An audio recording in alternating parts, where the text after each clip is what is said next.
True Underdog. Unleash the power within. Build a movement, baby. True Underdog. All right, we're good looking dudes. We ready? We are We're recording live. We got my cereal. We don't even know what the fuck we're going to talk about. Is there anything specific? Jayson Waller, True Underdog, Unleash the Power Within. I've got John LeBlanc here on my Zoom. If you can take a look-see here, he is right here. We are going to go live, not only on Instagram, but also live on Zoom. So I'm bringing John in now. This will be recorded for our YouTube. We finally got our crap together, John. We can hear each other on this. And can you guys hear me okay on the phone? You guys hear me? Great. John, speak. Let's see if they can hear you. You guys hear me all right? Fantastic. Okay, so we are good to go. We are good to go. All right. Yeah, Sarah says we're good to go. Everybody can hear us. We are good. There's no echoes. We've got two screens going. We've got YouTube. We've got Zoom, and we've got live. And we're going to record this to put it on the YouTube channel. You can check us out at trueunderdog.com. You can check us out on iHeart. You can check us out at Spotify. You can check us out at Apple Podcast. And you can check us out at YouTube. You can see the last three that we've done on top of this one. John, you just got some funky face over on the Instagram live, but you're still good here. Let me see if I can measure funky this. face? Well, you got funky face. It looks funky to me. Maybe it's my Wi-Fi. Wi-Fi sucks here in Troy, Michigan. Wi-Fi. So yeah. for all the watchers out there, just so you guys know, I am wearing a Psycho Bunny T-shirt. Get you a picture of the Giddy up here. Super excited about that. All right. And you're eating cereal. On top of that, hey, look, I've got cereal. I'm extra hungry. I had great steak tonight, as well as some veggies, and now I'm getting ready to eat some oatmeal cereal. And we're going to do this live podcast. So super exciting stuff. Okay. So what do we got first? We did the COVID-19 live. It never recorded. Yeah, look, we can talk COVID, but there's been a lot of COVID talk already. I mean, unless you want to address it and say something, state of the state, whatever it is you want to say. But no, let me see. Can you guys hear me if I turn down my phone? Can you guys still hear me here? Give me a thumbs up here on Instagram if you can still hear me, even though my phone is down. Let me know you can hear me, Danny. Let me know, David Long. Can you hear me live right now? Because I turned my phone down. Somebody give me a thumbs up if you can hear me. Bam. All right. We've got it right there. Sam All right. All right. We're good. All right. Brock Holmes, baby in the house. All right. Sarah says we're good. I turned it down. We've got no double echo. Okay. Let's jump right into it. Let me raise my seat a little bit. I feel like a midget. Let me sit up a little bit. See if this works. This is how we do podcasts with social separation. Is that what it's called? Yeah, Distancing, that works. All right. Hey, I'm a damn gangster. I'm going to eat while we do the podcast. Please don't mind. This is oats, honey, and almonds. They don't pay me to do this, but I am going to eat while we do the podcast. Sponsored by cereal. Again, it's either Monster or cereal. Breakfast of entrepreneurs. Dinner of entrepreneurs. Look. Here's the bad thing. Listen. What? On the cereal thing, I'd like to keep it real. This shit's amazing. Amazing. You don't believe me? Check it out. It's amazing. Not your trainer anymore. That is. And I'm probably going to chomp and slurp a little bit. My apologies ahead of time. Please don't get pissed. All right. It's going to be a little gross. Go ahead. Passed on mistake. Went to cereal for tonight. Unreal. Look, we've got a show about lowlights, and I have always wondered. You've had a lot of failures over the course of your career, I'm sure. Right? You can't succeed all the time. But if you had to paint one failure for us, maybe your biggest one, your deepest scar, and it does not have to be in the field of business. It can be family, friends. It could be anything along your journey. Let's call it from out of high school into the workforce and to present. Maybe there's two, but let's limit it to like 1 to 2. Can we talk about those? Do you have one? Yeah, dude, we're trying to go deep, huh? I want to go as deep as you can. Do I have a Bang energy drink down with right now? Actually, right now, listen, just so we know for the watchers, I got brisk iced tea. See this? Brisk iced tea for the folks. And I've got cereal of champions. Okay. I'm eating late because I intermittent fast. Is that how you say it? intermittent fast. I don't even know how to say it.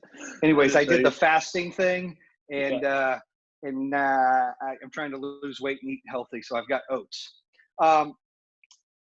So biggest failure, you're saying, as an adult, pretty much? Is that what you asked? Or biggest? Yeah, high school to now. After high school to now. Biggest failure. I would say I've got a couple of them. Well, I had my daughter's one of my biggest blessings ever, right? So which one? My first daughter, well, all of them are, but when I had my first daughter, I should have still been in high school, but I should have been still in high school, but I graduated early. Long story, got kicked out, whatever. But so I can't say that was a failure that I didn't finish high school, because I got kicked out for a lot of different reasons, mostly arguing with teachers and not understanding authority figures. I would say the biggest failure I've had in life as an adult is probably family relationships with my family. I've done business with my family a long time, and it's ruined a lot of relationships. You know this now, John. My dad works for me and my sister works for me. It's been a long journey, a lot of years of ups and downs, but there was a lot more downs than ups, and it's put a wedge between me and my brother for a long time. So that's been a sore spot for me. It's put battles, wars. And what I mean, I'm not talking about, oh, I'm mad at you, I'm not talking to you. I'm talking next level battles and wars for years. And so that's probably been one of the biggest regrets, is bringing family into business early when I didn't know how to manage it, as well as I don't think they knew how to manage it. And so that would be the first one I've got. Do you feel like you know how to manage it now? I think I do a better job. I still struggle. When my dad worked for AT&T for years. He transferred to North Carolina. He was blue collar, didn't make a lot of money, was a little bit, I would say a little less than middle class. I mean, we weren't poor. We lived in a trailer park. He owned the trailer, owned the land, but it wasn't average, right? It was a little below average. But my dad, I'll give him credit, my mom credit. They worked their asses off. And I think that's where I get my work ethic from, is they didn't care. They grinded, they worked, he would work third shift. He would work second shift when he needed to get overtime hours. He would deliver papers. My mom worked in a bakery, then she worked at AT&T at the Bill Print Center. She would work third shift. She's a workaholic, right? She's a straight gangster when it comes to work. So I think I got my work ethic from them. And when I went out on my own to do my own thing, my dad just retired from AT&T. And I wouldn't say it was a great package. It was a fake balloon type thing AT&T gave him. And then they had that Obamacare that came out and kind of ate up a lot of his check. And that's not a shot at the Democrats or Obamacare. I'm just saying, okay, that ate up a lot of his check. Okay. And he was struggling. And when I opened up the alarm company, I hired him to help deliver flyers. So he would get kids out of high school for minimum wage. And I paid him $400 a week, and he would drive around in a car and drop those kids off to put out flyers. I would get calls while I was still working at Verizon. I would take these calls. I would book appointments. I would go sell the alarm deal. That's how I built the business from the ground up. When I brought him started with your dad was one of your first employees then? He sure was. And there was no issues then. And, so look, I'm going to be honest with this podcast. It's reopened things for people, but I'm as real as it gets. I'm always raw and right to the point. So I've told people ahead of time as we make this, you're going to get pissed. You're going to get upset. You're going to be mad that things come up. You may not like what I say. You may feel uncomfortable, but tough shit. I mean, at the end of the day, things are what they are, and we've all got to be accountable for it. I forgive. They forgive. We all have a better relationship for it, but it does reopen wounds, and I'm okay with that. I hope they are. But we came into the office and started working, and he was my installation manager. And what I mean by that is I had a lot of problems me managing the warehouse. We were small. We had a small office. First, I rented out of my house for 8 months, and then got a really small office in Harrisburg, North Carolina. The office was about as big as this little office, 400 square feet or something. Mm-hmm. It was crazy. And I had a buddy of mine that worked for me, I grew up with as a kid, that I felt was stealing from me. He was an installer, and I felt like our profits were lower and our inventory was missing. And it bothered me because he was one of my best friends. And I was like, he was like a brother. And I was like, is he stealing from me? I couldn't figure it out. So I brought my old man in, and he was to manage the warehouse and a couple of the installers, Chris being one of those installers. And so I was doing sales and trying to manage to grow sales guys and running these appointments and still working at the time. No, I just left Verizon. So it was like 8 months into the business. And it was tough for me and my dad to find that understanding, that middle ground, right? Imagine this, you're 24 years old. Hey, Ingham, you've got your pops working for you, right? And he's used to being your dad. He's used to telling you, this is what you do, this is what you don't do. And now I have to tell him, this is what we do, this is what we don't do. Mm-hmm. I think as much as an adjustment for him as it was for me, for my dad to realize, you know, oh, I work for my son. It was a tough thing. Now, you know, he helped me grow and build the business. Let's not get it twisted. I mean, he busted his ass and didn't make a lot of money early on. Works hard. He works his ass off. You know him. I mean, he's one of the hardest working people on the planet. But there's still a line of, you know, I'm the one with all the risk. It's still my company. It's still my decision. He didn't give me anything to open that company. He didn't write me a check. It wasn't his company. It was mine. And I had to let him know things were going to do that he didn't like. And, you know, as a young man, you know, I was blessed to have a dad that if I struggled with something, meaning I was confused on a decision I wanted to make in life when I worked at other companies before I had my own business, or I'm fighting with a wife, or I've got any kind of problems going on, arguing with a friend, I could always lean on my dad to be like, hey, you know, what do I do about this? And he always had wisdom. Mm-hmm. And so now running a business, he never had that. He was blue collar, you know, and there's nothing wrong with blue collar.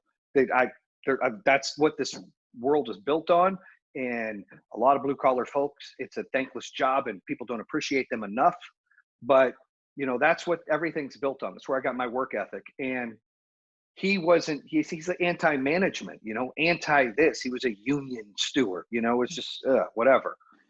So he struggled with decisions that I would make, and he struggled with what we would do or how we would do things. Well, when I brought him in, it turns out he unraveled and found out Chris was stealing, and we couldn't prove it.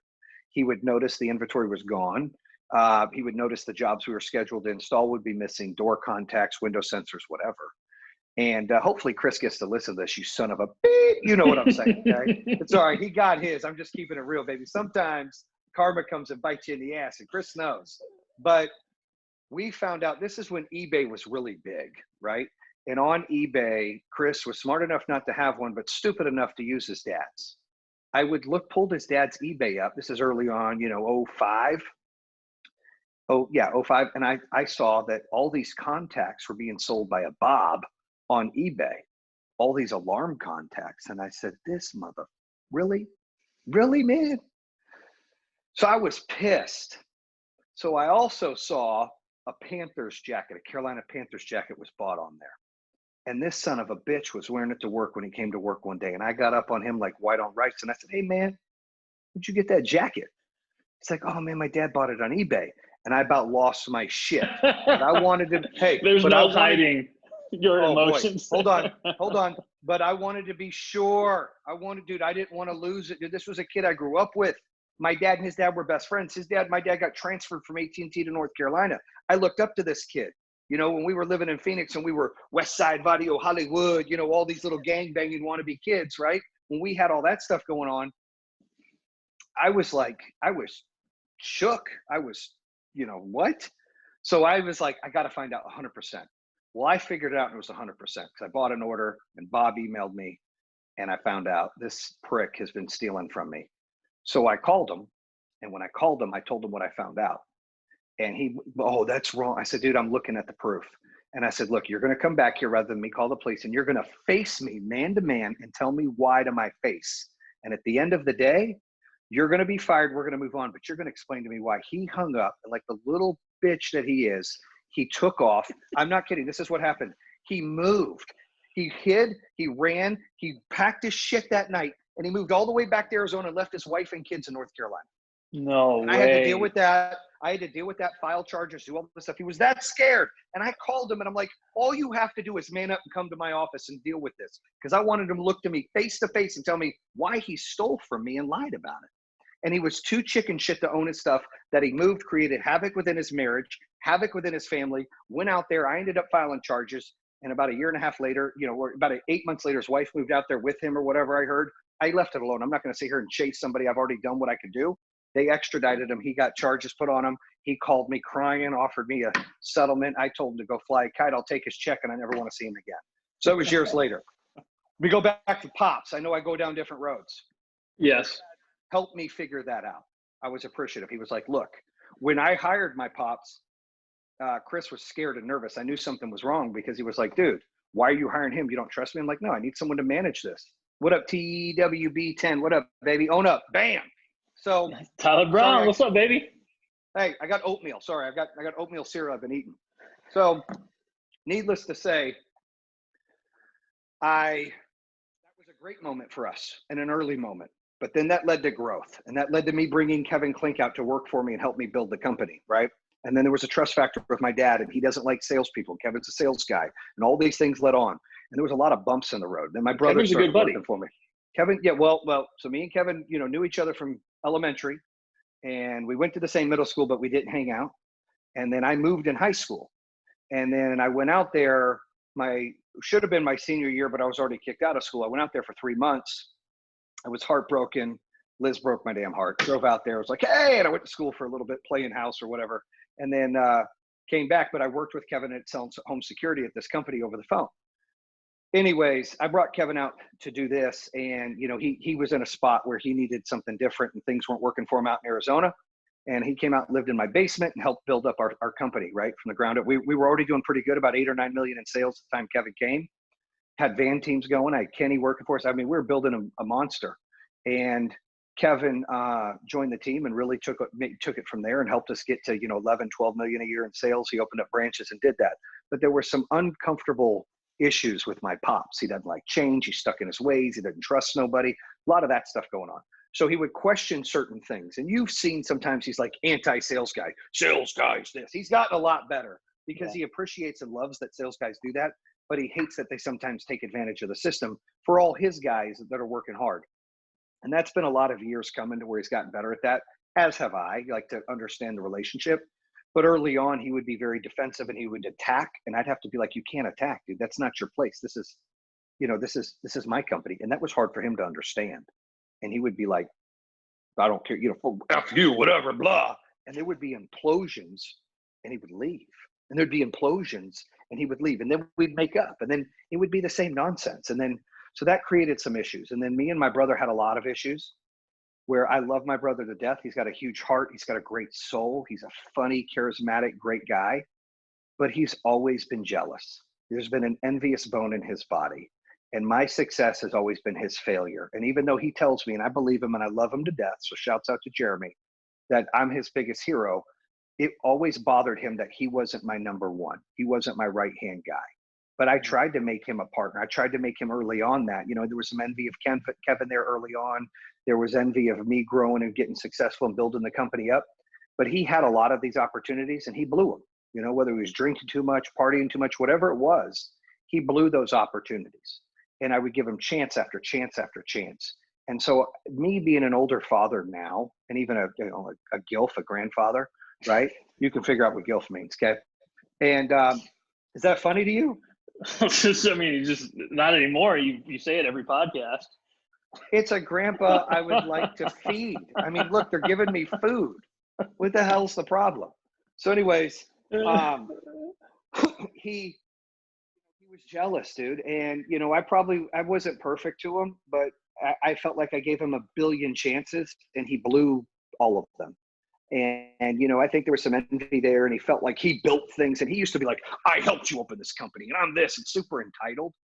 And I just never felt that way. I'm a big believer of, if you didn't bring the cash to the game to open the company and you're not a partner and you don't have equity or stock, then you may have helped build something, but you're paid for that every day as you're paid. That's your job. The way that you get equity or stock is you're there long-term and you're reinvesting into the company, not in your pocket. Therefore, you then become an owner or a partner or some kind of sweat equity deal. What we do at Power Home, you have seen, we've had the greatest thing ever happen. Yeah. I mean, what our unfortunate times are going on and it sucks. And God bless everybody out there that's still doing well. And prayers for your families, right?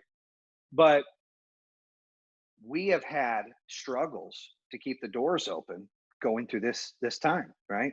And we've had 15 or 20% of our staff want to stay home or go what we call inactive. And we've given every opportunity. I mean, our backs are against the wall as entrepreneurs and business owners. Like, look, what do? Do we shut down where nobody can go make a paycheck, which is, I get it.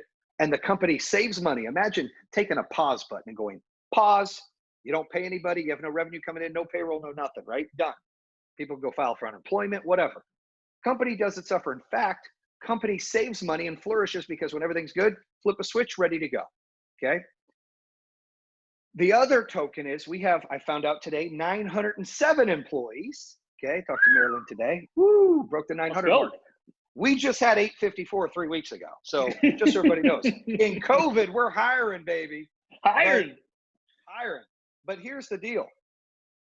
When our company stood up and we were struggling we're struggling because it's like, what do we do? The executives, a few weeks ago decided, myself and the 4 other members of the executive team decided to go off payroll until further notice. We said, look, take ourselves off payroll. We're reinvesting in our people. They need it. Out of the 907 employees, I don't care what anybody tells me, about 850 of them need a paycheck every 2 weeks because that's the world we live in, guys. That's legit. Nobody's going to tell me anything different. People need to have money. I know they paused your mortgage and paused your rent, but you got to buy food. You got to buy water. You got to pay for your medical supplies. You got to pay for your doctor's bills. You got to pay for gas to go get anything. I mean, we have to survive. So the executives got on these calls and it was hard and it was emotional. And we are like going back and forth and we're like, we got to keep the doors open. So we did that. And then we shared because there were some chirps. There's always haters. There's always haters everywhere, right? You get certain people that work for you that it's only a job to them. And those people know who you are. You're on notice. If it's just a job to you, I'm going to represent the other 900 plus employees that it's not a job to. I'm going to tell you your shelf life is coming soon. Because we want people at our company that are all in and believe. They're 110% all in and they're for the team and they're for the people. But you get people that it's just a job. And shame on us for hiring people that it's just a job. This isn't CVS or Burger King or Walmart, and no offense to that, but that's just a damn job. What we do is a little different. It's bigger and better than that. And we have something we're trying to achieve. And we're trying to all be part of something great and change the world. And I want all our employees to flourish and have stock options and be a part of something fantastic and to, protect every customer by getting them solar and battery and generator and protect their power source and everything we can do, right? That is a career. That is a lifestyle. That is Power Home Strong. And so when we did that, and we had a few chirps of these folks that are like, they're just trying to lace their pockets by staying open. It pissed me off. I took it personally. I probably shouldn't, but I did because that's just who I am. I keep it real, right? A lot of these executives and CEOs of big, $200, $300, $400 million companies, they're not going to say anything. They're going to put their suit and tie on. They're going to shut their mouth. I'm going to say something and we're going to make it clear of how we feel. So we got together as a group and we said, look, we're going to let people know that in this time, you have a choice. You have a choice to go inactive, take your vacation time, take your PTO time, stay home. Protect your family and stay safe. After that will be unpaid because we can only pay the vacation and PTO time, but you still have your job. When this clears, and it will clear, arms are open, come back, baby. We're ready for you, right? We're excited. We want you back. You're not fired. You're not terminated. You're inactive. So therefore you can utilize your PTO time. You can utilize your vacation time and there's no penalty. And I get it. Everybody's levels of fear are completely different. Everybody is scared. Look, I'm scared. Shit, I'm human. I'm scared. I'm scared for my kids. Everybody's got fear. Okay. So I can never be mad at somebody that has to stay home. We've got employees that got kids with lupus. They got kids with Crohn's disease. They have to stay home. I mean, we understand and respect the position. So the deal was, as an executive team, took ourselves off payroll first because we knew we were going to lose some staff. You get an option to go inactive. Second thing we did is when we rolled that out, we had people, we cleaned both offices. We had a fake scare. And then we had people, and I got to get back to Jeremy. So don't think that I'm full circle in this bad boy. I'm going to get back to that. I haven't forgotten. All right. So, but what we did is things were tightened up. We are getting more leads and more people saying, man, I'm scared. I'm nervous. I don't want to have to depend on the utility company. They already have grid issues. What are they going to do when everyone's home? What are they going to do when all these things? What one storm away of everything shutting off? We get a bad storm, done. What are you going to do? So I'm like, look, if we've got these people filling out these forms, hey, thank you, Dan, appreciate you, man. If we've got people filling out these forms and wanting to go solar and battery and generator, because we partnered with Generac, there you go, Generac, I gave you a shout out. Then what happens is, and they ain't even paying me to do it. Then what happens is we have to fill that void for these scared consumers. So I'm like, shoot, man, we've got these people that need to make a paycheck because unemployment's going to discount their pay and it's going to run out, and they need to provide for their family. So we have to, whatever it costs, even if we lose money, we have to find a way to keep the doors open for our people, because what matters at Power Home First is our team. And we have to be safe. So we have to bomb the places, clean the places, practice social distancing, try to change shifts around that we can, try to change loading times as we can. Don't have sales reps congregating around the office. Any kind of layer we can do, that's what we were implementing. We rolled that message out. And you know what? All of a sudden, the sales team, our whole entire sales organization, all of the leaders from the district managers to the regionals to the directors said, you know what? We want to give back to our team, because there's people making 12, 14 bucks an hour that are struggling. We're going to take a part of our pay. We're going to surrender and volunteer a part of our pay and give it back to the company to reinvest in those people to keep the doors open. It was emotional. I mean, that call went through. I had Kenny and Ben get on a call with me. They're telling me, and I'm boohooing like, dude, I'm so proud of how our culture is and our team. I mean, we were crying and we were like, man, this is next level. Like, wow, right? So I wanted to share that story with everybody. So we put an email out. All of a sudden, people out of the woodwork, and we're like, guys, that's not what we're trying to do. They're like, I want to give up some of my pay. I want to give up some of my pay. You saw the emails, John. I want to give up mine. I want to give up mine. I want to get, and it's like, gosh, like I get goosebumps. People are like, you know what? I'm giving back to our team. That's what it's about. It's about, what about the girl that's got to go in and pay for diapers and formula for her daughter, the single mom? What about the dad that's the only person making money for his family? And that unemployment check runs out, it's limited, it's discounted. How's he going to do that? So these are the things that people were worried about that we had to address as a team. And every day, guys, we're still addressing it. We're having to overcome the odds. Yes, we're an essential company, so we can stay open. Yes, but you still have employees, which really hurts my feelings. You still have employees that still don't get it. If you're nervous, stay home. Stay home, but why are you ruining it or trying to get pissed off for other people? The owners aren't making money right now. The company's losing money. But you know what? We invest in our team and things will come back, because customers still want a product and our team still wants to work. That's what we're doing. So in these times, we've continued to hire people because we know what's going to happen. All those folks we've lost, 10, 15 folks that are sitting on inactive, they're going to be active when we come out of this in 4, 5, 6 weeks. And we've added other team members. Bam, we're all of a sudden exploding, right? Now we're not at 907. Dude, we're over 1,000 employees and growing and taking it to the next level. And to me, that's what it is about. So that was a point where we had people stand up when times were tough, in dire need for that. Early on in culture in my first company, that wasn't like that. You had jealousy going on, blood on blood jealousy, angry. How come that person's getting that? All of these different things that, you know, when you fail, and I handled a lot of it wrong too. I get pissed off, fired. You're fired, brother. I'm done. You know, you can't do whatever, right? The end of the day, when you learn and you can fail and you can learn from it, it's not really failure. It's a lesson. You know, if you lose and you learn, if you fail, you learn. And I've learned that with family, because you asked my first failure, with family, I have to be able, look, it sucks. I love my dad and mom more than anybody can love their mom and dad in the world. I promise. Love y'all. But it sucks because my dad works for me. So we don't have a father-son relationship like he does with my brother or with my sister. It's a little different. So it's hard. And it sucks for me sometimes. It's like, I'd love, you know, to be normal. It's not. So, you know, it's tough. And I do the best I can, but I know that he's got our back, meaning Power Home's back, and he's going to work hard. And to me, that's worth maybe me missing out on some of that. But, you know, another big blowout we had is when my brother got pissed off at something and went and opened up a competing company. My dad felt bad. He was drug in the middle, and that created a problem. And then me and him had it out, and then he went there. And, you know, that's when you mix family, and when you mix family and friends and business, you got to be careful. I mean, we've come a long way. People think, oh man, they're great together. Dude, we've been back and forth for years. And I've had to learn, and my dad's had to learn. And that's probably been the biggest failure, is bringing them on and ruining or tarnishing. Because I believe when you have big blowouts like that, hey, dude, I'm the first one. You know this. Everyone that knows me knows this. I forgive you and I move on, dude. I don't hold a grudge. I don't stay pissed off. When I'm done, I'm done. But my wife, who's had a tougher life than me, I mean, I'd love to get her on here, True Underdog. Like, my life was, I think mine's okay. It's not a big deal. I've just overcome some odds and I'm a go-getter and I'm hungry. But her life, like when you hear the story, like you bawl, you boohoo. And that's a lot of people like that, right? And that's what those are the stories we want to share. She's not the type to want to share something like that. But at the end of the day, there's me at the end of the day. You said it. Shit.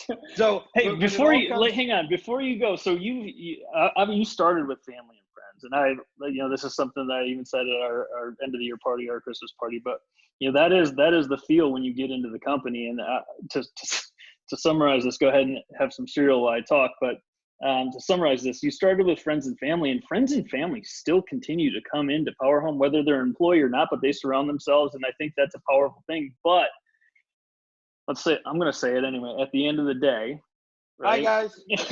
I see you, Bob Lessery. Go ahead. When we get into troubled times, I know you've had your blow-ups with your friends and family, and that's a tough lesson that you've learned and probably started to get better at over time. When tough times hit like now, there's nothing more powerful than a feeling of family within the organization that you work. And that's what's happening. That's why people are stepping up and donating percentages of their pay so the company can keep the doors open and pay the folks that really, really need it.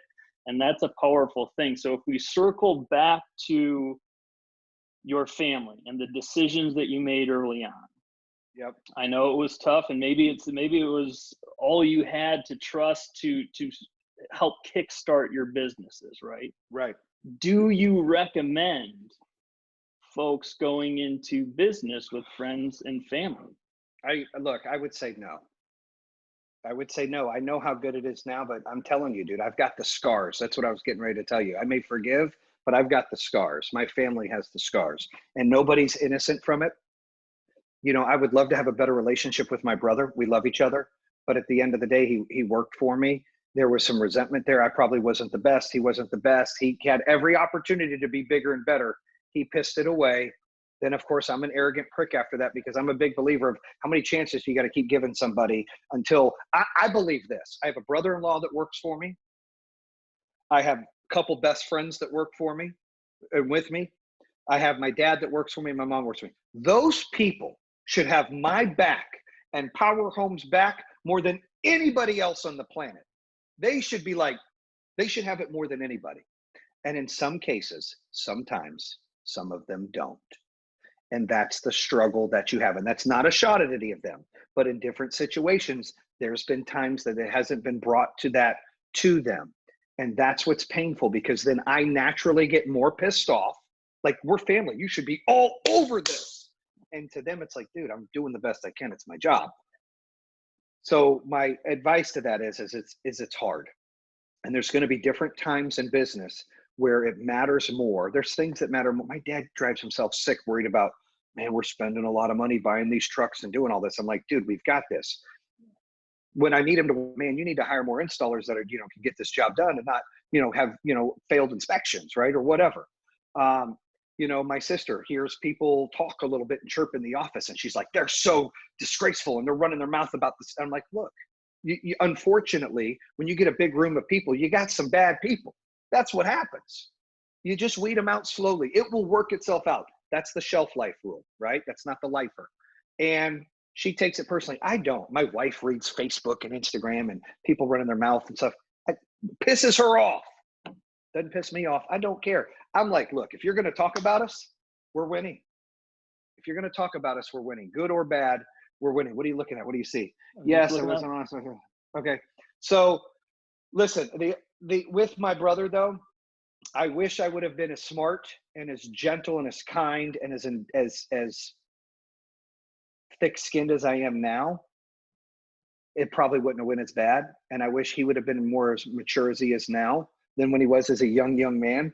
It wouldn't have went as bad. He could have been there for the ride. And I feel bad about that. But I'm also a big believer is you take care of family when you can. I got two things to say. One, just because you're blood related to somebody doesn't mean they're entitled to anything. I believe that. I have friends that are close to me, just like a brother, sometimes closer. And family is people who are there for you, not because they're related to you.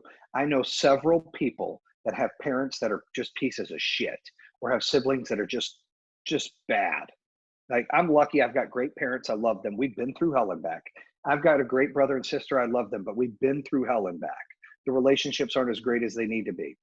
But you can't dictate. You can't live by the rule. Blood's thicker than water, and I'm entitled to do this and I'm entitled to do that because I'm your family. That's bullshit. The people that pick you up when you're down, the people that believe in you and tell you positive things, the people that are there for you when you need them most and love and care about you and want to help you and your family. So most of the time, it is your family, but sometimes it's not. Sometimes it's your friends. And sometimes that's okay, because that becomes your family. And where I'm really blessed, John, is not only do I have my family here with my wife and kids, I have my parents and my siblings, but we have a family, like you said, at Power Home. In a Power Home, we try to build that culture where we got each other's back. That it's not me, it's not our team, it is us. It is all of us. It's the brand, it's the shield. We protect each other. We take care of each other. We know we're in hard times right now. What better way than for us to give back to our own family, our own Power Home family, so they can provide for their family. And that's what's been really big. Without a doubt. You said you had 2 rules. That was 1. Do you have a second? Or did you cover rule both? 1? Okay, no, I said 2 rules. What would I say the first rule was? You lost me. I don't know. You lost me. You go down these rabbit holes and then. So I said 2 rules. So 1, you don't want to mix family and business and friends as much as you can, because it's hard to deal with.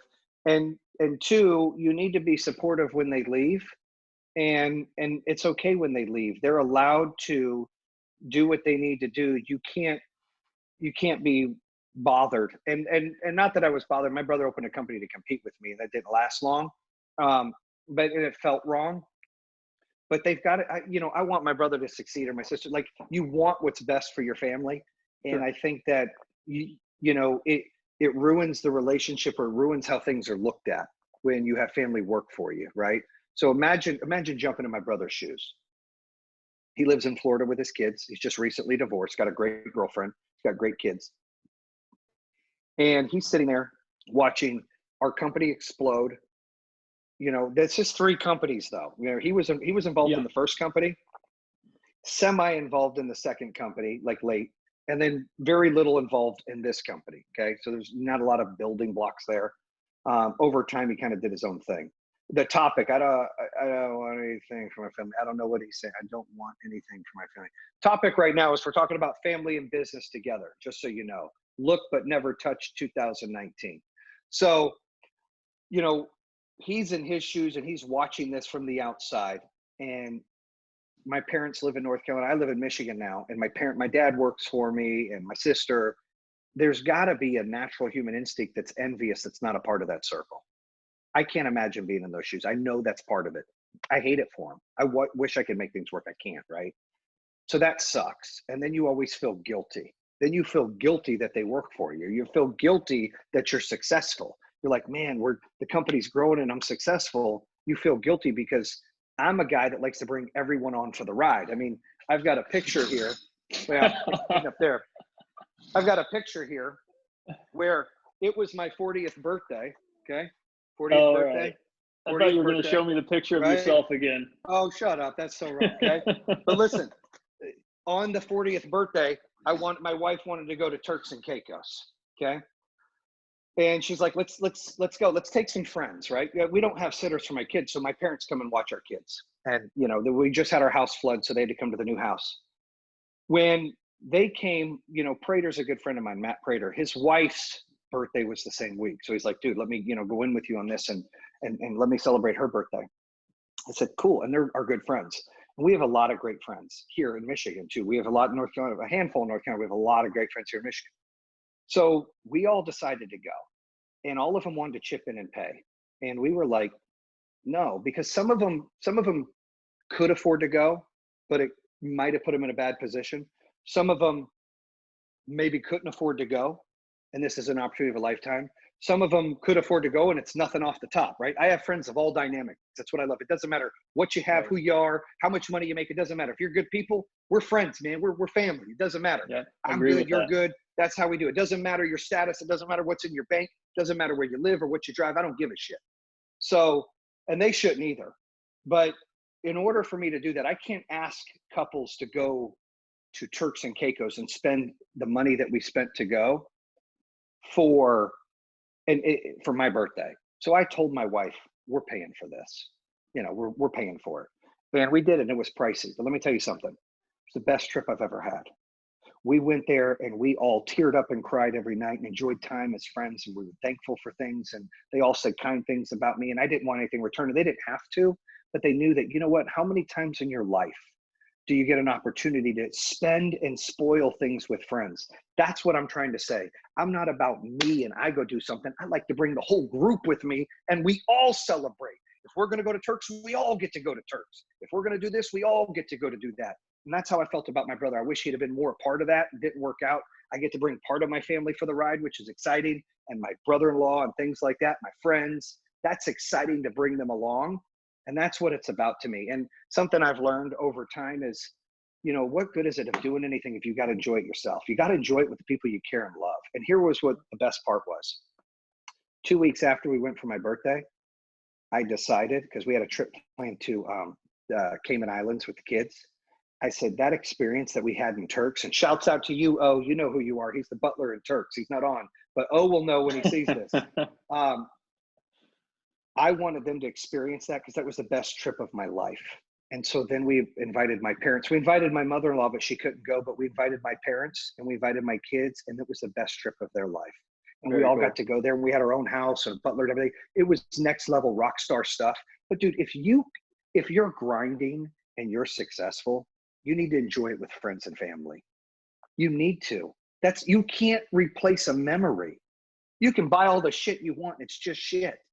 But to spend time with people that you care about and love, that's what it's about. And we just that's implemented where I that feel guilty. Yeah, we just implemented that now moving forward at Power Home. We want to give those trips away to folks that earn them. Dude, and those trips are the bomb. I will tell you, there's nothing I've ever seen like that. And you know, I think and what we need to do is we plan on doing 2 podcasts, but we'll do a part 1 and a part 2, so it doesn't matter. We'll just keep going. Okay, All right. It's our show. We can figure it out. We'll tell Roberto and Noah, figure that shit out. We don't care. Right on. I'm at 15% battery, by the way, and tell me when you're like 3%. We'll do a wrap. But about to me. And so my advice is, you're going to work with family, you need to be careful because it does tarnish the relationship. I don't care who you are, it really does. The situation, you got to grow and adjust to it. And 2, you know, be grateful for your relationships you have with them, even when they leave, and love on them and care about them, because, you know, and family's not entitled to nothing, because there's been times in my life and my wife's life with both sides of the family, we're like, look, just because we're related doesn't mean we get to hang out and do things. We have to respect each other. Our whole circle has to work out or it doesn't work. And we've all been able to get through those humps and hurdles that most families go through. But to me, friends are family too. I mean, it's true. You know, they say sharks are our friends, or no, not sharks. Fish are our friends on Nemo. Yeah. Right. Friends are family also. That's how I feel. As corny as that is. I believe friends are just as important as family. Good friends. So starting over again, probably wouldn't go down the road of employed friends or family, but certainly sharing the fruits of all the labor with friends and family. And that would be the message. Mm-hmm. All right, brother. Well, good stuff. What else do we want to talk about? Do we want to get into a different subject, friends and family? I mean, we can go. We could talk about BAM. We can talk about the birth of BAM. So we can talk about the birth of BAM. I've got that right here. What is it you want to ask me? You look like you want to ask me something. Well, John. Here's the thing. We've been on for a while, and like your biggest failure was almost an hour. Holy shit. Sorry, guys. I was going to go into your biggest success, but we can save that for another time. Maybe just talk about BAM. I think that was a pretty cool story that I heard once. Damn it. Why you forget a charger for, baby? I'm just kidding. Dude, I know. Like, I don't know. I left it. I would say biggest success, business life or all life. Because if it's my life, it's, marrying my high school sweetheart and having 4 beautiful kids and a granddaughter. That's it. And that's been work, right? Because when people are kids and they fall in love, then they're raising kids when they're kids. And then they're running businesses when they're kids. And then they grow to, it's just it's tough, right? And, that would be my biggest success story as my family. But in business, I think it's our culture and Power Home. You won the Ernst & Young Entrepreneur of the Year in the Southeast region and were nominated. That doesn't top that? No, our people are number one. I loved winning the award, and I was humbled, and I had no idea how big the award was or what it meant for me or our company until after I got there.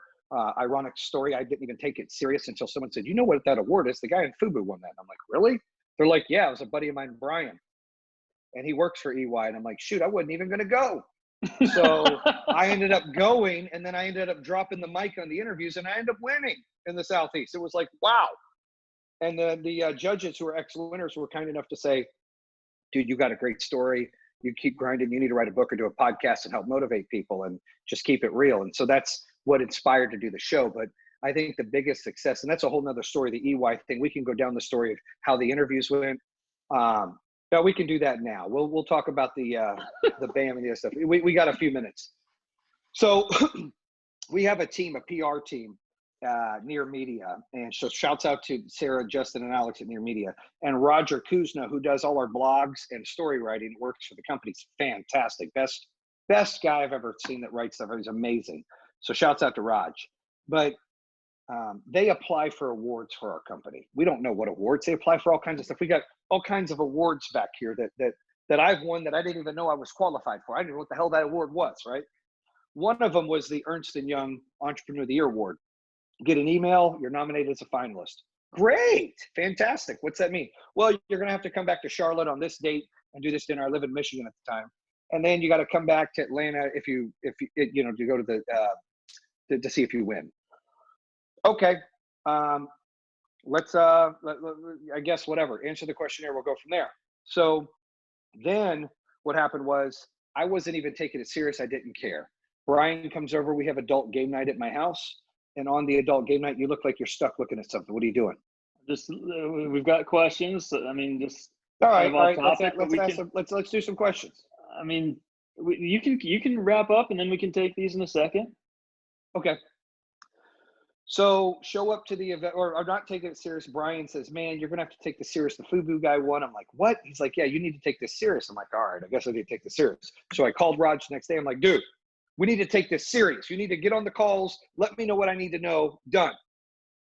So I schedule it, and I'm like, I don't know what I'm doing. I mean, I'm, 10th grade education, running third company. I'm like, all right, I don't care. What am I going to say to these people? They're all going to be snooty and arrogant corporate people, whatever.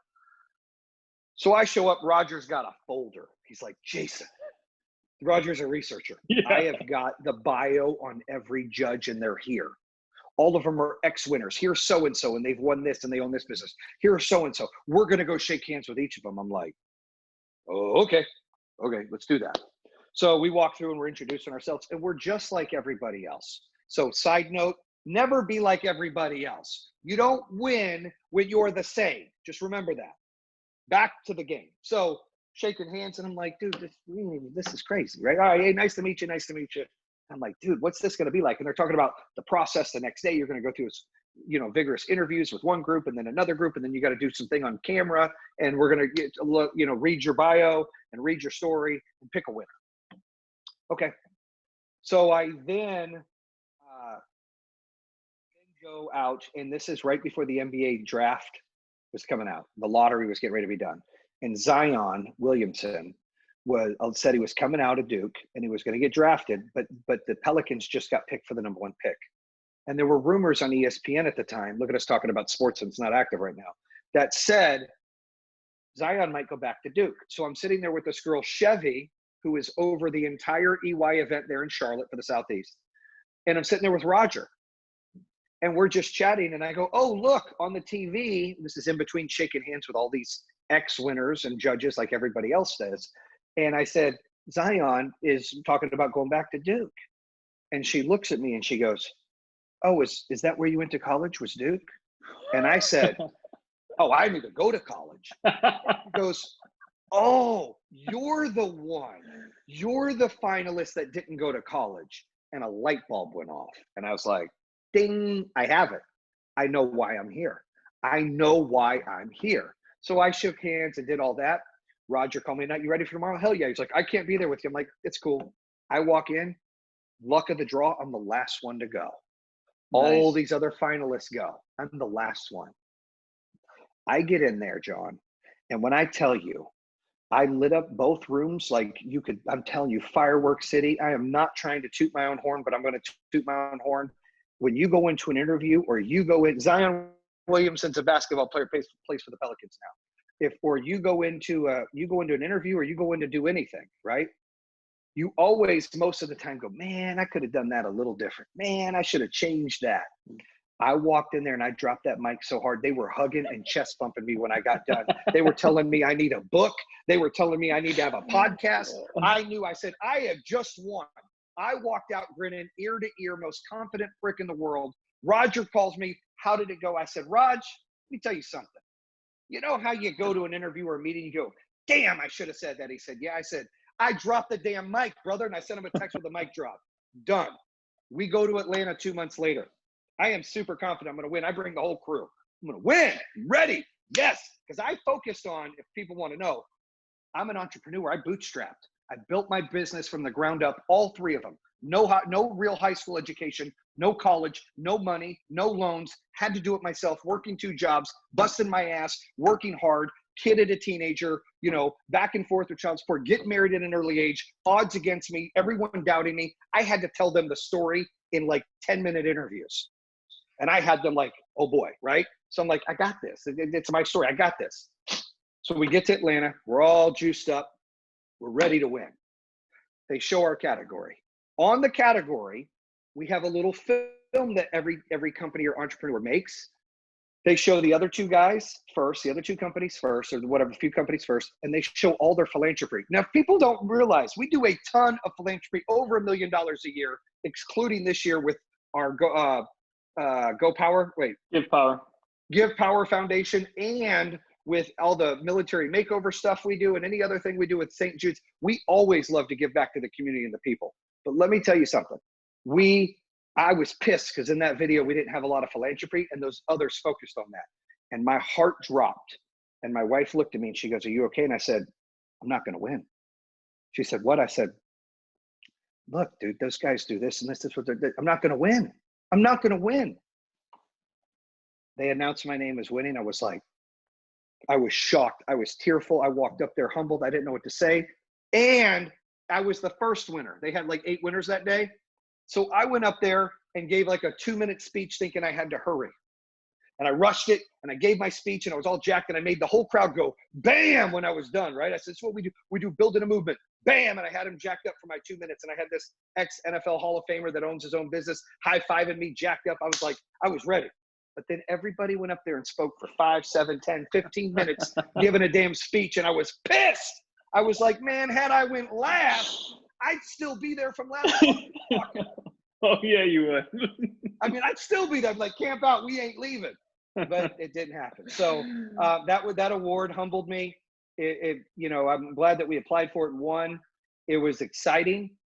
It really kind of put things into perspective of finally being able to say, hey, all the hard work, you got your people and you got your company and your partners and your team and your leaders, but finally something that goes to you, right? And I never wanted anything for me, but I've also been like, wow, this is something I get to take home and have, and this is cool, right? It's a token of your hard work, and it puts you in like a group, like a class. I get emails from the UI Entrepreneur of the Year winners all the time. You're in a society now that is like a selective group, and it's an honor.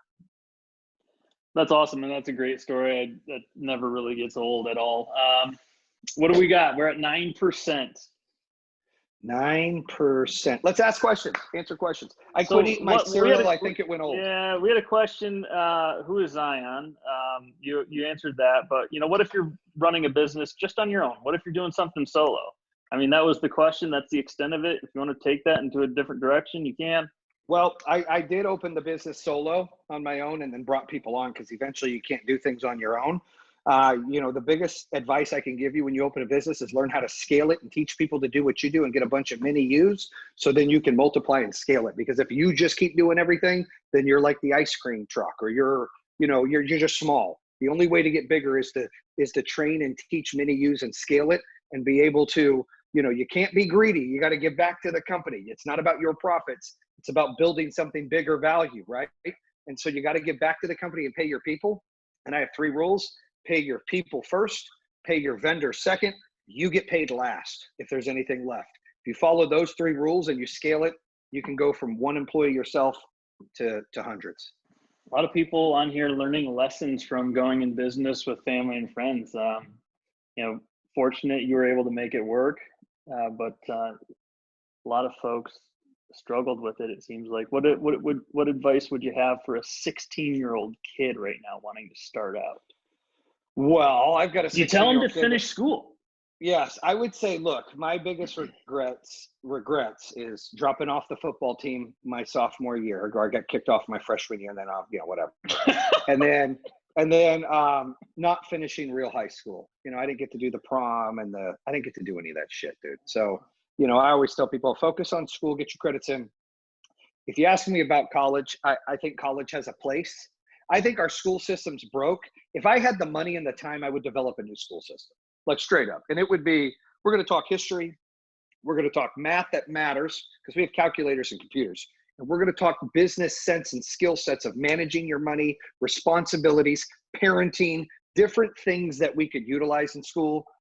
But I don't have that option, and people aren't making that kind of school. So really, they got to grind and go to school. And if they're going to go to college, they need to make sure they know what they want to do. Because too many people go to college, pay for college, and then turn around and don't even utilize what they got the degree in. And to me, that's wasteful. I tell my kids, I incentivize them to finish school and go to college. I incentivize them to do that, but I am strict. I'm like, look, you've got to pick something that you're going to do, not something that sounds cool, something that matters, law, medical, whatever. Pick something that's there. I've got this whatever degree, like, that it's not worth the paper it's on, and you spend a lot of money for that, my opinion. Yeah, I'm one of them. I mean, I had a health and fitness profession degree from Central Michigan, and now I'm in a solar company, right? So, I mean, I wouldn't trade that for anything. That to Caterpillar, I have. But you use that to get you where you are. Right, and I'm grateful for it, and it can't be taken away from me. But there's a lot of folks, and look, it got me started. It gave me the confidence. Way, you just said folks. Dude, you're rubbing off on me. I'm telling you, there's a lot of people. I think folks sounds okay. I'm gonna battle that one. I always love to ask this question on the podcast: Biggie or Tupac? Go, everybody, go. You always ask that. It's an argument all the time, dude. If you're maybe for you and your friends, but like. What did you listen to? Nirvana and Pearl Jam? I liked country. I liked anything that was on the top 100 at any time. Hey, I almost sent you this picture though. I did. So Changes by Tupac came up when I was working out the other day, and I was Great song. I forgot he even, like, I suck when it comes to partnering songs with artists. Any of my friends will say that, like, I had the same CD in my CD player for the longest time, and it was like country and the Beatles and all that stuff. But I was like, man, I guess I'm a Tupac guy. Pac's good, isn't he? Pac's good. And so then I had to scroll over to Biggie, and I listened to some of his songs. I didn't recognize any, so I was just like, I guess Tupac. That's correct, Jonathan. He used it to get into. They said you used your degree to get where you are now. So let's talk about you. Explain what your degree did, and let's talk about how we John met. You got Jones. 9%. What's up, buddy? I am at 7%. Yeah. So look, I used my degree to get to where I was. It gave me the confidence to step into a field that I felt educated in and I felt passionate about. Right. And I expressed that passion, and that led me to certain leadership positions within the company and certain leadership positions just to simply lead people within the company, and not only my clients, but other trainers as well. And I got the chance to train trainers and train people within the company. And then that gave me a platform to jump ship and go to a company that I thought was incredibly cool, simply because I had a relationship with you.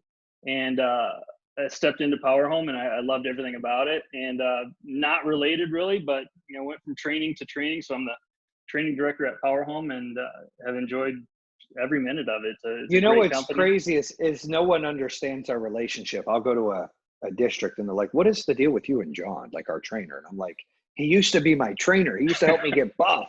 He used to be like a damn therapist. I would bitch and complain about you guys at work, and then all of a sudden he's on the team. So, it's crazy how full circle always happens. And, I think that a lesson also today could be always take that call that you're not sure about, or always take that interview. That you always got to take a shot. There's so many times I'm like, I don't know if I want to call this guy they're trying to introduce me to, and it changes my life. Or all this happens. There's never a wasted call. Oh, we just lost. Yeah, we just lost Instagram, which is okay. It's okay that we lost Instagram. But, there's never been a wasted call. And I think with you, like going on that interview, you weren't sure, but you took a shot and then you killed it. And then, you killed it again and you came on, and it was like, and it had nothing to do with me. It's not because of our relationship you got there. You didn't even mention it to me. I did not. And I'm like, what? I wanted it to be so separated where I was like, I need to know if and here's the thing. I thought I was like a front runner. You told Kenny to do it as a courtesy. Just because we had that relationship. So then I was just like, when that was said, and I just wanted to make sure I had a fair shot. And so I didn't talk to you at all about it. And sure enough. And to be honest, when you first interviewed, like Kenny was like, dude, he's applying to look for this. I'm like, yeah, I guess. He's like, well, probably not going to hire him. You should train. I said, no, I get it. Just be nice. That's how it went. And you went and interviewed with him, and you were a top 4 candidate. And he was like, look, John's really good. I'm bringing back for a second one. I'm like, I don't give it. Do what you want. That's fine, dude. That's cool. And then he had me meet this other gentleman, this other lady, and I graded them pretty high. And I thought, he's like, all right, I'm going to make the offer to the lady because he gave you guys that assignment to come back and do a presentation on. And so I went to dinner and I thought, all right, that's the lady we're hiring for training. I get to keep my trainer, John. All right, we're good. Whatever. All of a sudden he calls me and says, dude, John just killed it. I'm like, what? He said, he blew everybody out of the water. I don't even know what to do. I said, what do you mean you don't know what to do? He said, dude, he killed it. Like, he literally dropped the mic. He did everything and then some. I think he's our guy. I'm just scared to hire him. I said, why are you scared to hire him? I don't know, man. Like, him, and he was your trainer and da-da-da. I said, dude, if he's the guy for the job, dude, if he killed, dude, he's like, dude, he killed it. I said, well, dude, then offer him the position, man. You don't need my permission, dude. He went and earned it. And he did. And let me tell you something. God sent a blessing. We're thankful and grateful to have you on the team because, you inspire a lot of folks in that area. You're a leader in the company. You bring an outside look into things, which is rare. You notice we grow within, which is fine. But you're bringing something in there that I think we were lacking. And, you're always helping people out, making them confident about themselves and better. And so I always think that things align in certain ways, and it was like the perfect fit for you to do what you're doing. I think it's perfect. Thank you. That means a lot. And things happen for a reason. I'm a big believer. There's a long story behind it that my wife and I talk about all the time. But it's been a blessing. It really has. I'll have to hear that story one time. Yeah, we'll roll through it at some point. So hopefully it's a good story. It's not a sad story. No, it's a good story. I've got low battery ticking in my ear. I'm at 4%. So we shoot up time.